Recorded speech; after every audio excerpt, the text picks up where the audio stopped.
Welcome to all of you at my channel Kuku chemistry. आज हम chapter 7 का part 4 पढ़ने वाले हैं बच्चों। उसके अंदर आज हम पढ़ेंगे कि आखिर तत्वों के वर्गीकरण की, जो एलिमेंट्स सारे खोजे गए थे उनकी वर्गीकरण की आवश्यकता क्यों पड़ी, आखिर जो तत्व थे उनको वर्गीकृत क्यों किया गया। तो अपना जो टॉपिक है वो आज का यही है। जैसा कि आप स्क्रीन पे देख रहे हैं, नेसेसिटी ऑफ द क्लासिफिकेशन, वर्गीकरण की आवश्यकता। किसके वर्गीकरण है? तत्वों का वर्गीकरण। ठीक है, तत्व जितने भी खोजे गए थे, जैसे मान लीजिए कैल्शियम खोजा गया, या हम कह दें नाइट्रोजन, ऑक्सीजन, जो तत्व खोजे गए थे उनके वर्गीकरण की आवश्यकता आखिर पड़ी क्यों। आप देख रहे हैं जैसे सन 1800 तक 31 तत्व 31 एलिमेंट्स खोजे जा चुके थे। 1865 तक 63 एलिमेंट 63 एलिमेंट्स खोजे जा चुके थे। और अब तक की बात करें एट प्रेजेंट की, तो 118 एलिमेंट्स जो हैं वो खोजे जा चुके हैं। तो यहाँ से एक चीज कंफर्म ये हो गई कि आखिर ऐसा क्या था जिससे हमें वर्गीकरण की आवश्यकता पड़ी। तो मैं आपको एक चीज बता दूं, जैसे मान लीजिए आपके पास बहुत सारी बुक्स हैं, जैसे साइंस है, एसएस है, बहुत सारी किताबें आपके पास। साइंस के आपके पास 4 बुक्स हैं, है ना। एसएस के आपके पास 5 बुक्स हैं, या मैथ्स की आपके पास 3 बुक्स हैं। आप मुझे बताइए, क्या इन सब किताबों को एक साथ पढ़ा जा सकता है? नहीं। आपके क्या लगाए जाते हैं स्कूल में? पीरियड लगाए जाते हैं अलग अलग, कि हाँ साइंस का टीचर साइंस पढ़ाएगा, मैथ्स का टीचर मैथ्स पढ़ाएगा। इसी तरह से यहाँ पर भी क्या किया गया? वर्गीकरण किया गया। जो एक जैसे तत्व थे, या फिर और एक उदाहरण लेके हम यहाँ से समझें, मान लीजिए एक स्कूल में 100 बच्चे एडमिशन लेने के लिए आए, और उस एडमिशन के दौरान वहां देखा गया कि इसमें से कुछ बच्चे किसके थे, जो थे वो 9th क्लास के थे। ठीक है, कुछ बच्चे किसके थे? 5th क्लास के थे, और कुछ बच्चे किसके थे? 10th क्लास के थे। अब ये 100 बच्चे जो थे, क्या इनको एक साथ पढ़ाया जा सकता है? क्या नहीं। आप क्या करेंगे, इन 100 बच्चों में से भाई जो 9वीं क्लास के बच्चे हैं उनको अलग भेज दो, जो 5वीं क्लास के बच्चे हैं वो अलग भेज दो, 10वीं क्लास के बच्चे हैं उनको अलग भेज दो। यही किया जाएगा। अर्थात आपने ये जो 100 स्टूडेंट्स थे, जो 100 बच्चे हमारे पास थे, उनको क्या कर दिया? क्लास के आधार पर वर्गीकृत कर दिया कि जिस क्लास का बच्चा है उसको अलग अलग क्लास में भेज दो। उसको 3 क्लास आपने इसकी बना दी। किस आधार पर बनाई? जो जिस क्लास का है उसे उस क्लास में भेज दिया गया। इसी प्रकार से मैं आपको कहूँ, जो हमारे पास तत्व खोजे गए, मान लीजिए तत्व कितने खोजे गए? ए बी सी डी ई 5 तत्व खोजे गए, जिसमें से देखा गया कि ए तत्व और सी तत्व इनका एक जैसा है, तो ए और सी को एक कैटेगरी में रख दिया। फिर देखा गया बी और डी के गुण क्या हैं? एक जैसे हैं, इनको एक कैटेगरी में रख दिया। ई जो था इसके गुण नहीं मिल रहे थे, इसको अलग रख दिया। तो जो तत्व समान गुण रखते थे उन तत्वों को क्या करा? अलग अलग उनको वर्गीकृत कर दिया। क्योंकि आप एक बार सोच के देखिए, कितने तत्व हैं? 118 तत्व हैं। अगर इनको एक एक करके स्टडी किया जाएगा, कि ए तत्व की स्टडी करी जाए कि इसका गलनांक कितना है, क्वथनांक कितना है, ये कितना बड़ा है, तथा इसके अंदर क्या क्या कंपाउंड बन सकते हैं, तो बहुत टाइम लग जाएगा 118 तत्वों के बारे में पढ़ते पढ़ते। इसीलिए क्या गया गया कि इन तत्वों में से जो एक जैसे तत्व थे, अर्थात जिनका गलनांक बिंदु लगभग समान था, या ऊपर से नीचे जाने पर जैसे जैसे हम एक तत्व से नीचे दूसरे तत्व की ओर बढ़ रहे थे, तो एक क्रमागत अध्ययन करने के लिए इन सबको क्या किया गया? एक साथ रखा गया। जैसे जिनकी क्रियाशीलता ज्यादा थी उनको एक साथ रख दिया, जिनकी क्रियाशीलता कम थी उनको एक साथ रख दिया, जो बिल्कुल क्रियाशील नहीं थे उनको अलग रख दिया। तो इस तरह से उनके गुणों के आधार पर, भौतिक गुण हो, रासायनिक गुण हो, उनके आधार पर इनको क्या किया गया? अलग अलग किया गया, ताकि उनका क्रमागत अध्ययन किया जा सके, उनकी स्टडी अलग अलग की जा सके। इस प्रकार धीरे धीरे करते हुए शुरू में बहुत कम एलिमेंट खोजे गए, फिर थोड़े और खोजे गए, और अब तक कितने खोजे जा चुके हैं? 118 खोजे जा चुके हैं। तो कुछ यही आवश्यकता थी कि हर तत्व का क्या किया जा सके? एक सिस्टमैटिक उसकी स्टडी की जा सके, उसके गुणों का क्रमागत अध्ययन किया जा सके। इसीलिए किसकी आवश्यकता हुई? वर्गीकरण की आवश्यकता हुई। देखते हैं हम अपन। अब हमारे पास जो टॉपिक आपको दिख रहा है वो यही है, वर्गीकरण की आवश्यकता, जो मैंने आपको अभी अभी क्लियर किया। सभी तत्वों को अलग अलग याद रखना, उनके रासायनिक गुण, उनके भौतिक गुण तथा उनसे बनने वाले यौगिकों के गुणधर्म का अध्ययन करना कठिन था, इसीलिए वर्गीकरण की आवश्यकता महसूस हुई। इंग्लिश में देख लेते हैं एक बार। It is very difficult to study about these elements, to study about physical and chemical properties separately. अलग अलग फिजिकल और केमिकल प्रॉपर्टीज का जो स्टडी थी वो क्या थी? डिफिकल्ट थी। अलग अलग उनका रासायनिक गुण और उनके भौतिक गुण को हम ज्ञात करें, ये स्टडी करना बहुत ज़्यादा कठिन था। इसीलिए क्या किया गया, उनका क्लासिफिकेशन किया गया, उनका वर्गीकरण किया गया। देखते हैं बच्चों आगे। तो यहाँ से इस क्रम में सबसे पहले कौन आए थे, डॉबे राइनर नाम के साइंटिस्ट थे जो सबसे पहले यहाँ पर आए। डॉबे राइनर जो साइंटिस्ट थे उन्होंने क्या किया, देखो सबसे पहला नियम क्या है, ट्रायड ऑफ डॉबे राइनर। डॉबे राइनर का त्रिक, त्रिक का मतलब क्या है, डॉबे राइनर ने क्या किया, उसने तीन तीन एलिमेंट लिए, जैसा कि आपको यहाँ दिख रहा है, लिथियम, सोडियम, पोटेशियम, तीन एलिमेंट्स को एक ग्रुप बनाया। तो ये तीन तीन एलिमेंट्स का जो उसने ग्रुप बनाया उसी को वर्ड क्या दिया, उसने त्रिक नाम दिया, उसी का नाम क्या दिया, ट्रायड नाम दिया। अब सेकंड आप देख रहे हैं यहाँ भी कुछ ऐसा ही है, यहाँ पे कैल्शियम, स्ट्रोंशियम, बेरियम, इसका एक ट्रायड बनाया। इसी तरह से क्लोरीन, ब्रोमीन, आयोडीन, चाहे आप यहाँ भी देख सकते हो क्लोरीन, ब्रोमीन, आयोडीन, इस तरह से तीन तीन तत्वों का जो उसने ग्रुप बनाया उसी को नाम क्या दिया, त्रिक नाम दिया, ट्रायड नाम दे। देखिए पहला, फिर ये दूसरा और ये थर्ड, ठीक है। अब इसके जो ट्रायड की क्वालिटी क्या थी, क्या विशेषता थी, क्या प्रॉपर्टी थी, जिस आधार पर इसने इन तीन तीन तत्वों का त्रिक बनाया, उसको हम देख लेते हैं। जैसा इसने क्या कहा, उसने कहा कि जो पहला जो तत्व था और जो तीसरा था, मतलब फर्स्ट और थर्ड जो एलिमेंट था, मतलब फर्स्ट कौन सा है बच्चों, लिथियम, और थर्ड कौन सा है, पोटेशियम। यहाँ से देख सकते हो फर्स्ट कौन सा है, लिथियम, थर्ड कौन सा है, पोटेशियम। अगर इन दोनों का परमाणु भार जोड़ दिया जाए, इन दोनों का परमाणु भार कितना है, देखो आप देख सकते हो, लिथियम का 7 और पोटेशियम का कितना है, 39, जोड़ दीजिए 7 + 39 और इसका क्या निकाल दीजिए, एवरेज। एवरेज निकालने के लिए किसका डिवाइड करेंगे, हम 2 से डिवाइड कर देंगे, कितना आने वाला है, 23 आने वाला है। अर्थात इन दो एलिमेंट्स का मतलब कौन कौन से, फर्स्ट और जो थर्ड एलिमेंट है, अगर हम इसके एटॉमिक मास मतलब इनका परमाणु भार, इन दोनों को जोड़ के अगर इसका 2 का भाग लगा दें तो आने वाला जो संख्या होगी वो बीच वाले एलिमेंट का, बीच वाले तत्व का परमाणु भार होगी। और बिल्कुल यही हुआ। देखिए 39 + 7 कितना आ रहा है, 23, और सोडियम का कितना है, 23। हो गया क्लियर।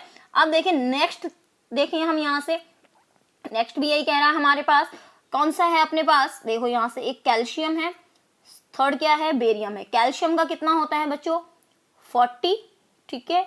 बेरियम का जो होता है हमारे पास वो होता है 137, और इसका अगर अपन डिवाइड लगाएं तो वो आएगा अपना लगभग 88.5, और वही किसका होता है, स्ट्रोंशियम, Sr का होता है। यहाँ से देख सकते हो कैल्शियम का कितना है 40, बेरियम का कितना है 137, ये देखिए यहाँ से इसको डिवाइड किया 2 से कितना आया 88.5, और स्ट्रोंशियम का जब नापा गया, जब देखा गया कि वास्तव में स्ट्रोंशियम का कितना होता है, बिल्कुल लगभग उतना ही आया, कितना आया 88।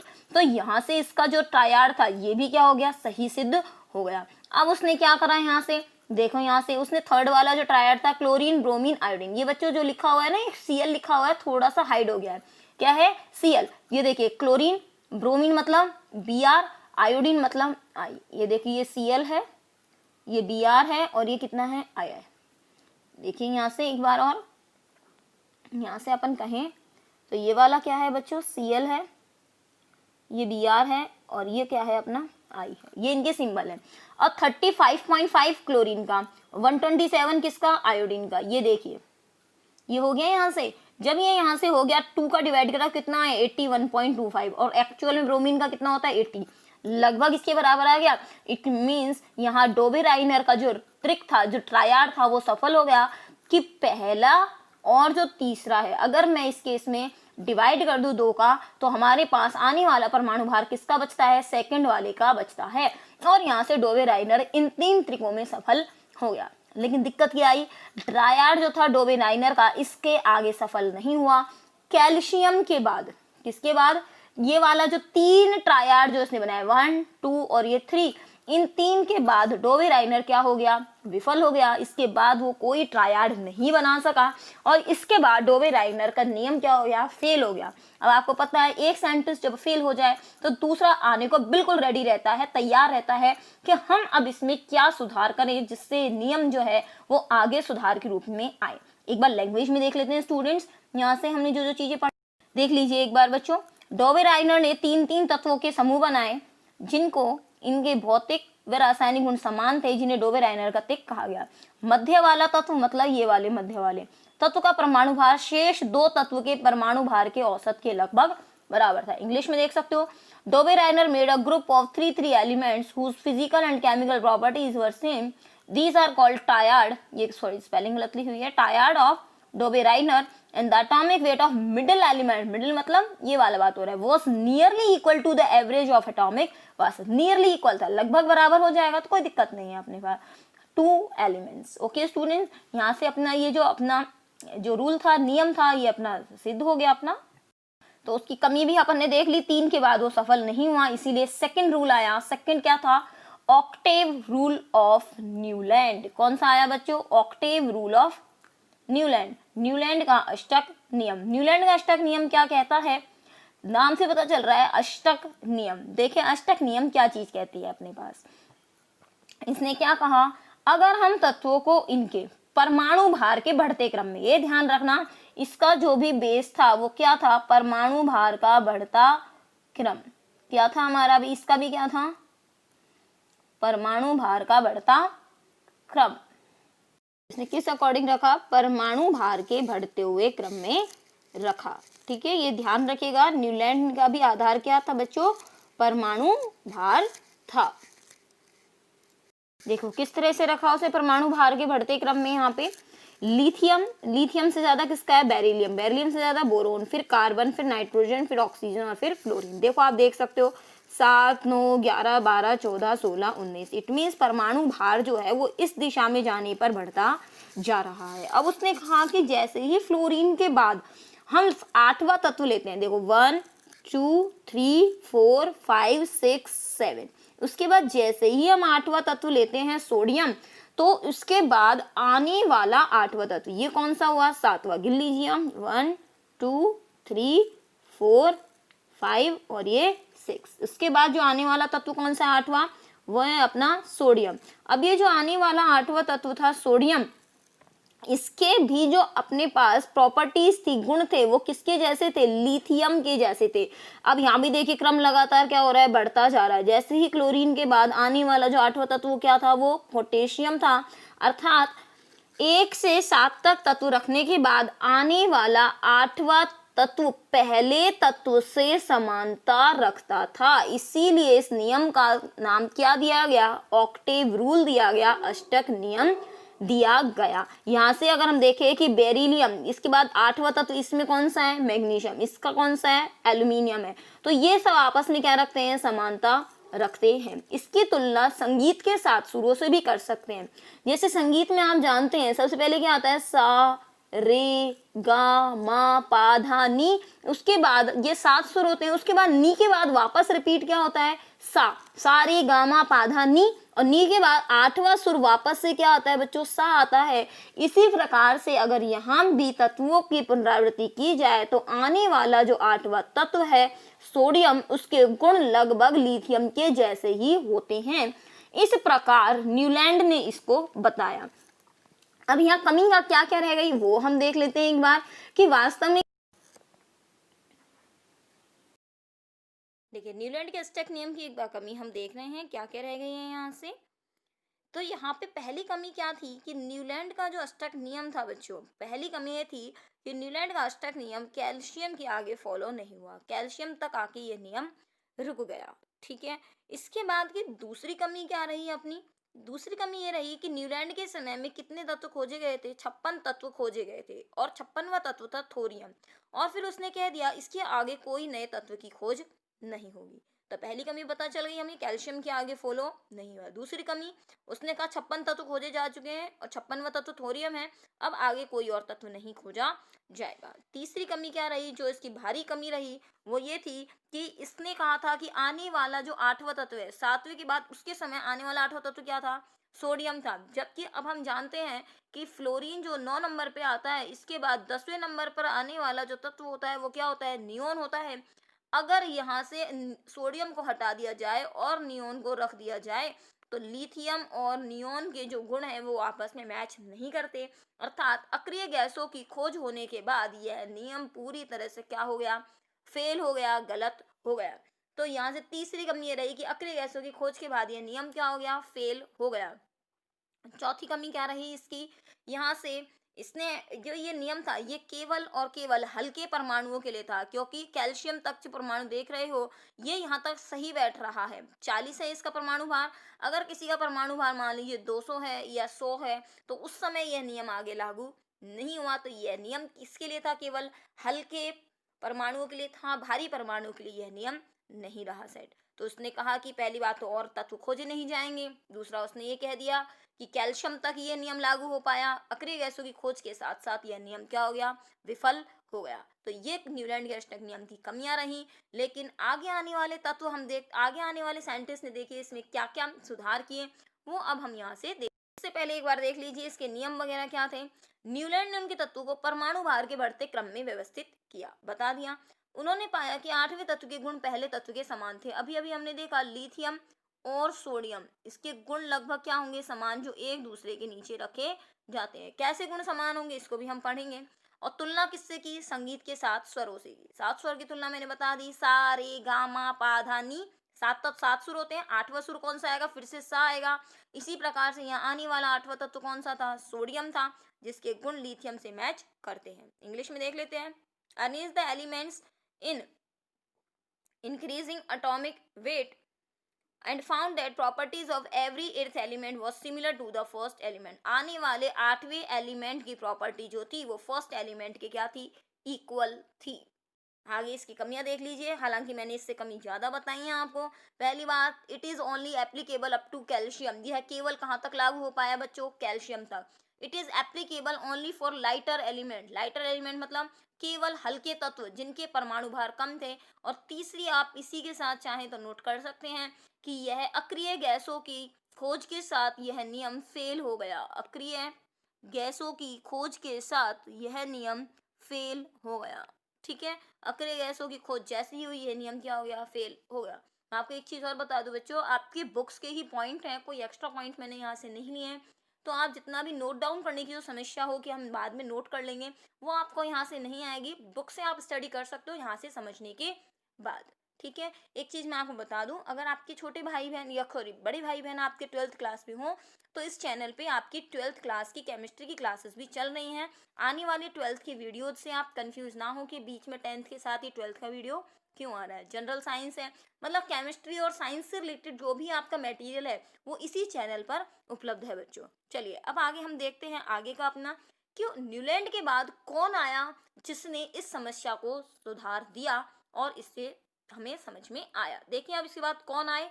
जो यहाँ से देख लीजिए, मैंने आपसे कहा था कि तीसरा नियम नहीं है अपने पास, तो तीसरा भी यहाँ से ऐड कर दिया गया आपके लिए कि जब आवर्त सारणी में अक्रिय गैसों को रखा गया तो यह नियम विफल हो गया। ठीक है स्टूडेंट्स, यहाँ से देखिए इसके बाद कौन आए थे, न्यूलैंड के बाद आए थे मेंडलीव। मेंडलीव जो थे एक रूसी साइंटिस्ट थे, रूस के रशिया के थे। इनका पूरा नाम था दमित्री मेंडलीव। क्या नाम था इनका पूरा नाम, दमित्री मेंडलीव नाम था इनका। ठीक है स्टूडेंट्स, अब इसके बाद मैं आपको बता दूं कि सबसे पहली चीज आपसे पूछी जाए जो कि कंपटीशन में बहुत ज्यादा पूछी जाती है कि मेंडलीव की आवर्त सारणी का आधार क्या था। तो ये ध्यान रखिएगा, मेंडलीव की आवर्त सारणी किस पर आधारित थी, परमाणु भार पर।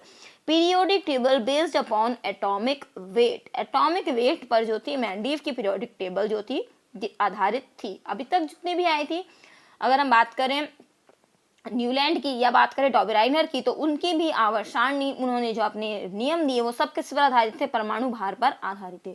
लेकिन मेंडलीव को पहला श्रेय दिया जाता है आवर्त सारणी बनाने का। क्या कारण था कि मेंडलीव को ये श्रेय दिया गया बजाय उसके डॉबराइनर या न्यूलैंड के। उन्होंने क्या कहा था कि तत्वों को परमाणु भार के क्रम में व्यवस्थित करने पर उन्होंने देखा कि एक निश्चित अंतराल के बाद तत्वों के समान गुणों की पुनरावृत्ति होती है। मान लीजिए हमने यहाँ से कितने तत्व ले लिए, 3 तत्व ले लिए, ए 3 नहीं लिए, चलो ज्यादा ले लिए, ए बी सी डी ई। उन्होंने कहा इनका परमाणु क्रम के अनुसार इनको अरेंज कर दिया। उन्होंने देखा जो ई तत्व है उसका परमाणु भार, उसका जो गुण है वो किससे मिलता है, ए से मिलता है।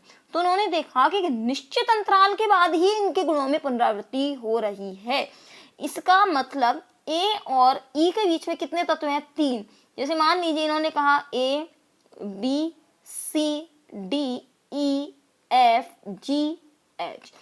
ए और किस में कही इन्होंने, ई में कही कि पुनरावृत्ति हो रही है। इसी प्रकार से इन्होंने क्या कहा कि आई, इसमें भी पुनरावृत्ति हो रही। तो बीच में कितने तत्व आ गए, 3 तत्व आ गए, बी सी डी, और कौन सा तत्व आ गया, एफ जी एच। इस प्रकार उन्होंने देखा कि एक निश्चित अंतराल, बीच में कितने तत्व छोड़े जा रहे हैं, तो इनके अनुसार यही चीज थी। चलो एक बार और हम यहाँ से देख लें कि क्या कहने की कोशिश की जा रही है। देखिए यहाँ से कि जैसे मान लीजिए हमने तत्व लिए A B C D E F G H I. इन्होंने देखा ए तत्व, ऐसा मान ले, चलो डी मान ले अब के, ए तत्व डी जी, इनके तत्व उन्होंने देखा कि इनके गुण क्या थे, समान थे। कैसे समान थे, बीच में 2 तत्व छूट गए, फिर 2 तत्व छूट गए, फिर 2 तत्व छूट गए। तो परमाणु भार के क्रम में क्या कर दिया, व्यवस्थित कर दिया उन्होंने, और बिल्कुल समान इनके पास तत्व आए। तो उनको लगा कि हाँ एक निश्चित अंतराल है, उसी के बाद ही तत्वों के गुणों की पुनरावृत्ति हो रही है। तो ये सबसे इंपॉर्टेंट चीज थी जो केवल किसने नोटिस करी थी, मेंडलीफ ने नोटिस करी थी। देखें अब इसके आगे बच्चों, पेपर में आपकी जो डायरेक्ट क्वेश्चन पूछा जाता है, मेंडलीफ का आवर्त नियम बताइए। तत्वों के गुणधर्म उनके परमाणु भार के आवर्ती फलन होते हैं। The properties of elements are a periodic function of atomic weight. इसका मतलब क्या है, तत्वों के गुण, गुण मतलब जैसे आपने कह दिया मेल्टिंग पॉइंट मतलब गलनांक, क्वथनांक मतलब बॉइलिंग पॉइंट। तो क्वथनांक गलनांक है या फिर इनकी त्रिज्या है, तो इनके गुणधर्म हैं वो किसके आवर्ती फलन हो रहे हैं, वो परमाणु भार के हैं। अर्थात आवर्ती का मतलब होता है बच्चों रिपीट होना, मतलब बार बार दोहराया जाना। तो आवर्ती मतलब क्या है, यहाँ से रिपीट। फलन मतलब है डिपेंड, डिपेंड मतलब क्या है, निर्भर। अर्थात इनमें जो परमाणु भार के अनुसार जब हमने तत्वों को रखा तो इनके गुण जो हो रहे हैं वो वापस क्या हो रहे हैं, रिपीट हो रहे हैं। जैसे मैंने बताया एक निश्चित अंतराल के बाद ही समान गुण प्राप्त होने लगते हैं। जैसे मान लीजिए इन तत्वों को एक लाइन में अरेंज कर दिया, 1 2 3 4 5, इस तरह से अरेंज कर दिया। अब जो छठा तत्व था वो उसको हमने दिया 6 7 8 9 10। तो इनके गुण क्या हो गए, 1 के बाद 6 का गुण रिपीट हो गया, 2 के बाद 7वें का तत्व गुण रिपीट हो गया, 3 के बाद 8वें का रिपीट हो गया। इस प्रकार से वहां से गुण क्या हो रहे थे, बार बार रिपीट हो रहे थे। चलिए अब इसके आगे का देखते हैं कि वास्तव में मेंडलीफ की आवर्त सारणी क्या थी। अब तरीके से समझना, सामने आपके है मेंडलीफ की आवर्त सारणी। इन्होंने क्या बनाया है बच्चों, 1 से लेकर देखिए 7 आवर्त बना दिए यहाँ पे, सॉरी 1 से लेकर कितने बना दिए, 8 बना दिए आवर्त। जो ये ऐसी वाली लाइनें हैं बच्चों, ये देखो ये वाली जो लाइनें हैं इनको हिंदी में कहते हैं क्षैतिज पंक्ति। क्या कहते हैं बच्चों इनको, क्षैतिज पंक्ति। और जो अपने पास इस तरह से है, जो खड़ी लाइनें हैं बच्चों इस तरह से, ठीक है, इनको हमने क्या नाम दिया, कॉलम। तो यहाँ से 2 नाम दे दिए हैं बच्चों, यहाँ से क्या नाम दे दिए, इस तरह की जो पंक्ति हैं इनको नाम दिया हमने आवर्त, इंग्लिश में नाम दिया इसको पीरियड। मतलब जो हॉरिजॉन्टल लाइन है इस तरह से क्षैतिज पंक्ति है उसको हमने आवर्त, और इंग्लिश में क्या बोला, पीरियड। इस तरह से अगर इसकी कैसी लाइन है, वर्टिकल लाइन है, मतलब इस तरह की लाइन है, इसको हमने क्या कहा, वर्ग, और इंग्लिश में क्या आ गया, कॉलम। तो मेंडलीफ ने जो अपनी हॉरिजॉन्टल लाइन थी, ये सीधी वाली लाइन थी, इसको आवर्त नाम दिया, जबकि ऐसे वाली जो को नाम दिया गया वर्ग नाम दिया गया। तो कितने वर्ग हुए, 1 2 3 4 5 6 7 और ये 8, ठीक है, 8 तो वर्ग हो गए। और आपके सामने कितने आवर्त दिख रहे हैं, 6 नहीं होते बच्चों, बेसिकली आवर्त इसमें कितने होते हैं, 7 होते हैं, 7 इसके अंदर दिख नहीं रहा है, 7 आवर्त होते हैं, ठीक है। चलिए अब इसके अंदर आपको और क्या क्या चीज दिखाई दे रही है वो भी देख लेते हैं हम। यहाँ से देखिए, यहाँ से हमने अगर मान लीजिए सीधी लाइन यहाँ से खींच दी है, इस तरह से मान लीजिए हमने क्या खींच दी है, सीधी लाइन यहाँ से खींच दी है।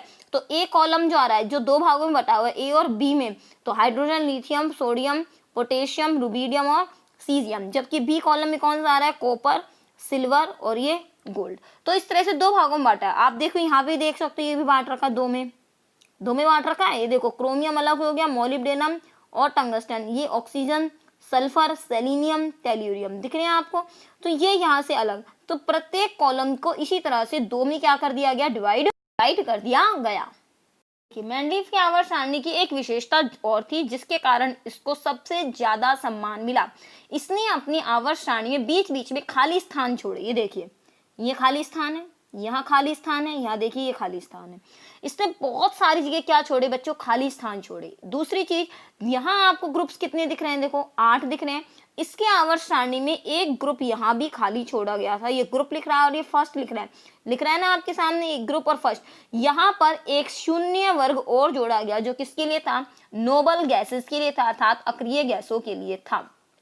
ये देखिए यहाँ पे आपको दिख रहा है खाली जगह इसने बहुत सारी छोड़ी। इसने खाली जगह किस आधार पर छोड़ी, चलिए इसका आधार मैं आपको बता देती हूँ कि इसके खाली जगह छोड़ने का आधार क्या था। तो देखेंगे बच्चों यहाँ से इसके खाली जगह छोड़ने का आधार क्या था। इसने क्या किया बच्चों, देखिए यहाँ से, जैसे इसने कोई तत्व खोजा, उसका परमाणु भार कितना था, 3 था। इसने दूसरा तत्व खोजा, उसका परमाणु भार कितना था, 6 था। मान लीजिए ये ए तत्व रहा, ये अपन ने मान लिया बी तत्व, फिर सी तत्व देखा, इसका परमाणु भार कितना था, 9। लेकिन जैसे ही डी तत्व गया तो उसने देखा परमाणु भार कितना रहा, 21। और यहाँ से ई तत्व खोजा, ठीक है, यहां से उसने देखा परमाणु भार कितना था, 30। अब इसने अंतर देखा, देखो 3 और 6 में अंतर कितने का है, 3 का। 6 और 9 में अंतर कितने का है, 3 का। अब उसने देखा कि जब यहाँ भी अंतर 3 का है, यहाँ भी अंतर 3 का है, तो निश्चित रूप से यहाँ भी अंतर 3 का होना चाहिए था। इसका मतलब यहाँ पर 12 आना चाहिए, फिर 15 आना चाहिए। ये केवल एक कल्पना मात्र है बच्चों, जो आंकड़े मैंने लिए हैं। अर्थात 9 से और 21 के बीच में कितनी जगह छूट गई, अर्थात 12 की छूट गई, 15 की छूट गई, 18 की छूट गई। इसका मतलब यहाँ 3 तत्व क्या है, मिसिंग है।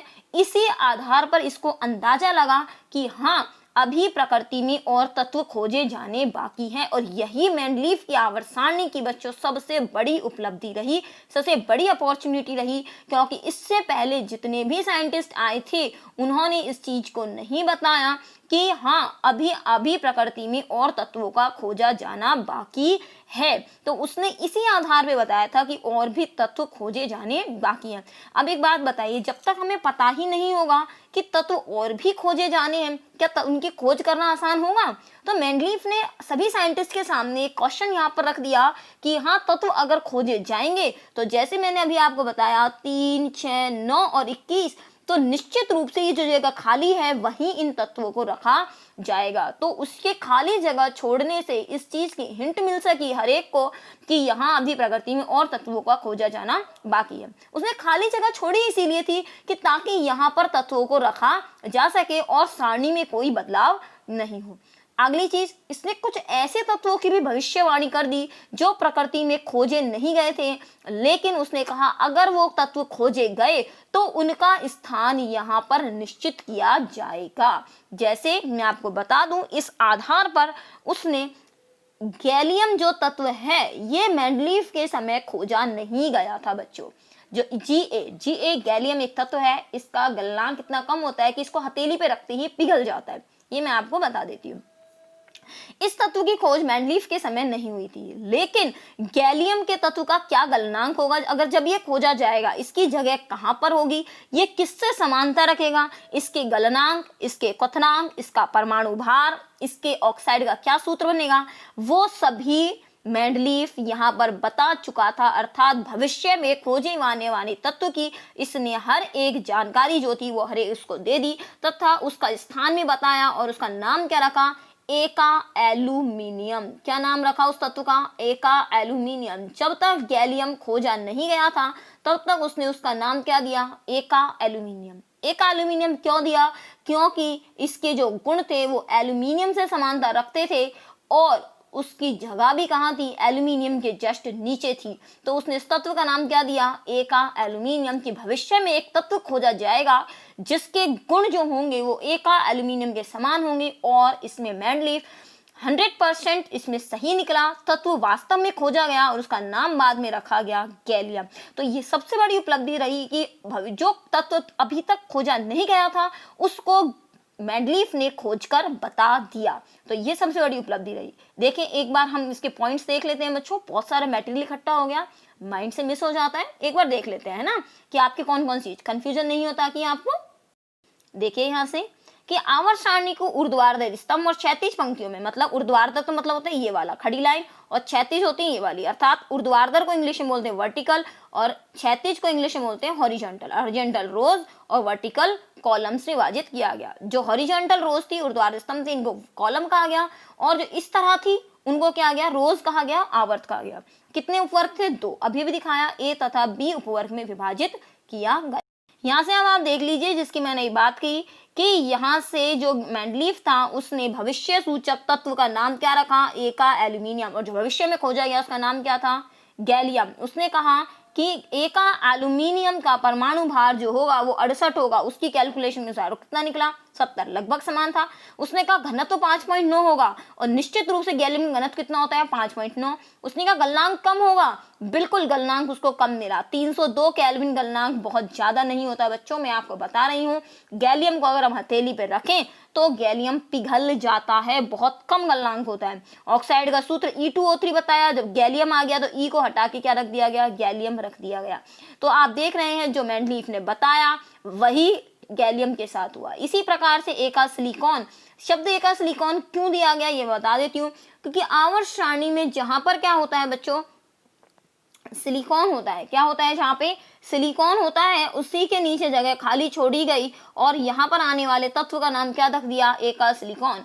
जब वास्तव में वो तत्व खोजा गया तो उसका नाम क्या था, जर्मेनियम था, Ge। अब देखिए मेंडलीफ ने क्या कहा, 72 होगा, और कितना निकला, 72.6, सही निकल गया। मेंडलीफ ने कहा घनत्व 5.5 होगा, और जर्मेनियम घनत्व वास्तव में कितना निकला, 5.3। उसने कहा गलनांक बहुत ज्यादा होगा अगले आने वाले तत्व का, और गलनांक बिल्कुल ज्यादा निकला, 1200 केल्विन गलनांक। बच्चों बहुत ज्यादा होता है 1200 डिग्री, 1200 केल्विन, आप 273 माइनस कर लीजिए, डिग्री में गलनांक आ जाएगा इसका। तो यहाँ से उसने तत्वों की खोज जो थी वो बिल्कुल क्या बताई, सही बताई। इसीलिए मेंडलीफ को इतना ऑनर, इतना सम्मान दिया गया केमिस्ट्री में आवर्त सारणी की उपयोगिता समझाने में। मेंडलीफ की आवर्त सारणी के और क्या क्या नियम थे जो अपन लैंग्वेज में देख लेते हैं। उसने जो समान गुणधर्म वाले तत्व थे उनको एक साथ रखा, अर्थात परमाणु भार भी जहां अगर उसका डेविएट हो रहा था, परमाणु भार भी आगे पीछे हो रहा था, उसको इग्नोर करके जितने गुणधर्म समान वाले थे उनको क्या रखा, एक साथ।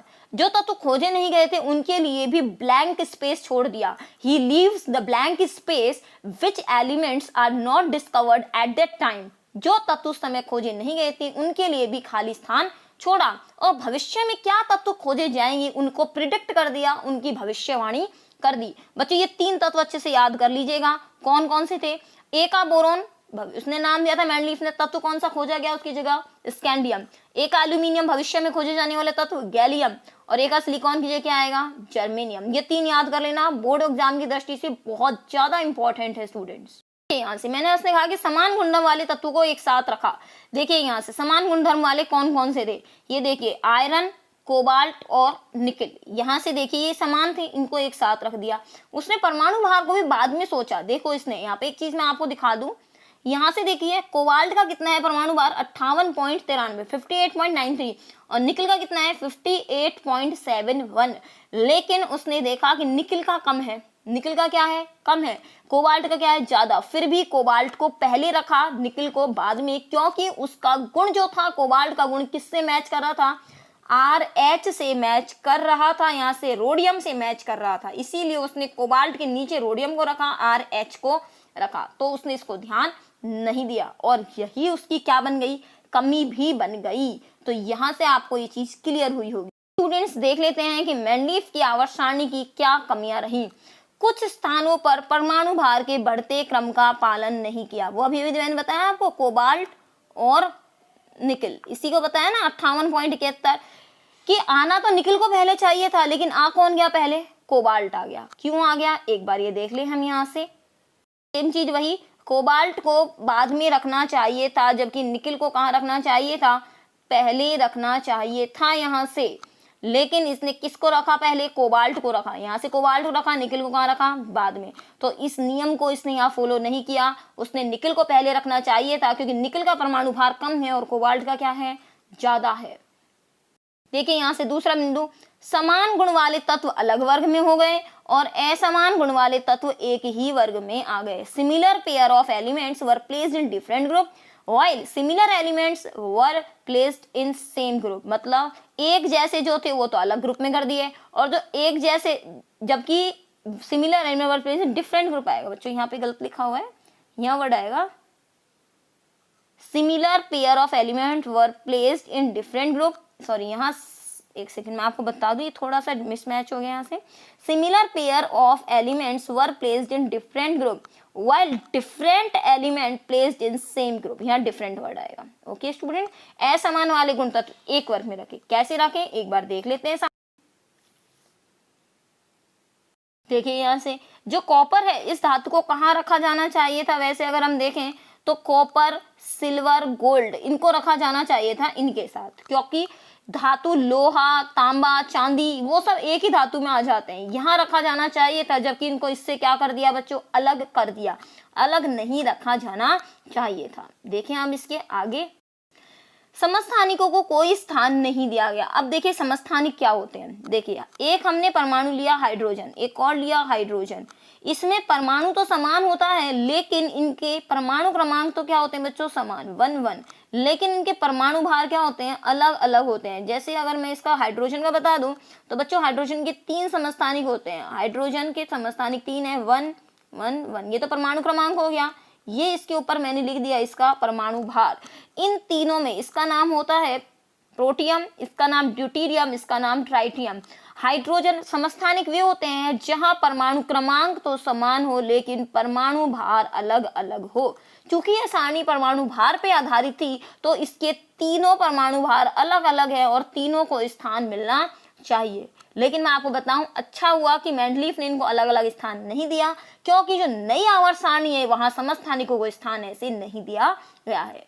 दूसरी चीज, हाइड्रोजन की स्थिति इसमें निश्चित नहीं थी। हाइड्रोजन जो होता है बच्चों, ये एक इलेक्ट्रॉन त्याग भी सकता है और एक इलेक्ट्रॉन ग्रहण भी कर सकता है। अगर एक इलेक्ट्रॉन त्याग देता है तो हाइड्रोजन जो है वो +1 दिखाता है, और एक इलेक्ट्रॉन ग्रहण कर लेता है तो ये -1 दिखाता है। दूसरी बात, हाइड्रोजन जो होता है बच्चों एक अधातु होता है। हाइड्रोजन क्या होता है? एक अधातु होता है।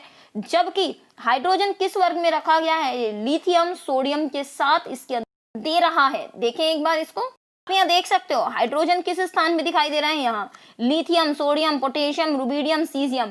जबकि हाइड्रोजन क्या है? एक अधातु है, अर्थात इसको अधातु के साथ रखना चाहिए, जबकि इसको धातु के साथ इसमें लिखा हुआ है। तो हाइड्रोजन की स्थिति यहाँ पर निश्चित नहीं होगी। तो हाइड्रोजन की स्थिति क्या रही? यहाँ पे भी अनिश्चित रही। हाइड्रोजन को स्थान नहीं दिया गया है।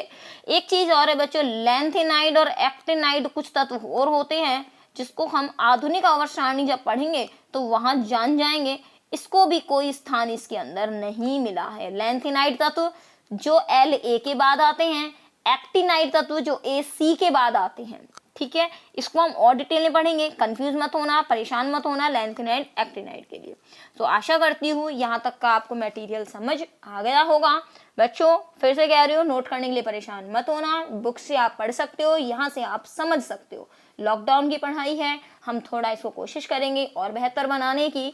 तो आप हमसे जुड़े रहिए। 12वीं क्लास के बच्चों को अगर आप जानते हैं तो यह चैनल शेयर कर सकते हैं, ताकि 12th क्लास के स्टूडेंट्स भी इस पढ़ाई को बेनिफिट ले सकें। चलिए बने रहिए हमारे साथ। सब्सक्राइब नहीं किया है तो जरूर सब्सक्राइब कर लीजिएगा। आगे आने वाली वीडियो में हम क्या पढ़ने वाले हैं? मॉडर्न पीरियोडिक टेबल, आधुनिक आवर्त सारणी। आखिर मेंडलीफ की आवर्त सारणी में क्या कमियां रह गई, उनको सुधार करने के लिए नई आवर्त सारणी आई, उसी के बारे में हम पढ़ेंगे। धन्यवाद।